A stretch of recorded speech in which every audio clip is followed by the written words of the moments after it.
सोलापूरमध्ये भाजप आमदार विजयकुमार देशमुख यांचे समर्थक पुन्हा एकदा आक्रमक झाले। तडीपार गुंडांना पक्षात प्रवेश दिल्यामुळे भाजप कार्यकर्ते आक्रमक झाले।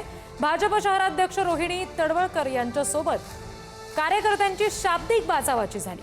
आम्ही ज्यांच्यासोबत लढलो, ज्यांनी गुन्हे नोंदवले त्यांनाच पक्षात घेतलं असं म्हटलेलं आहे। आमदार सुभाष देशमुख यांच्या समर्थकांनंतर विजयकुमार देशमुखांचे कार्यकर्ते सुद्धा आक्रमक झाल्याचं पाहायला मिळालं।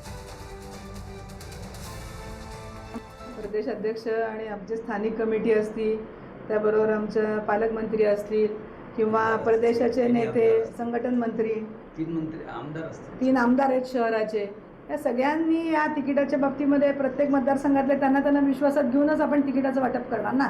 असं तर काही होत नाही की शहर लेवलवरती शहराचे अध्यक्ष फक्त करतात, असं नाही।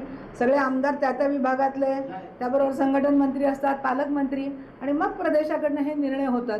त्यामुळे तिकीट देताना हा सगळ्या गोष्टीचा विचार करूनच तिकिटांचं वाटप केलं जातं। भारतीय जनता पार्टी आम्हाला न्याय दिला तर तीच लोक आमच्या विरोधात परत काँग्रेस किंवा तुतारीच्या चिन्हावर लढवण्यास तयार आहेत आणि प्रामाणिक जनता आमच्यासोबत कायम पाठीमागे आहे। कारण आम्ही कायम दिवस न रात्र सकाळी 7 वाजल्यापासून रात्री 12 वाजेपर्यंत पायाला भिंगरी लावून फिरतो। आमदार विजयकुमार देशमुखच्या माध्यमातून शहर उत्तरला रेकॉर्ड ब्रेक निधी असा देऊन आज कुठल्याही गल्ली बोळात जावा, तुम्हाला फक्त आमदार विजयकुमार देशमुख मालकांचा बोर्ड दिसेल तुम्हाला।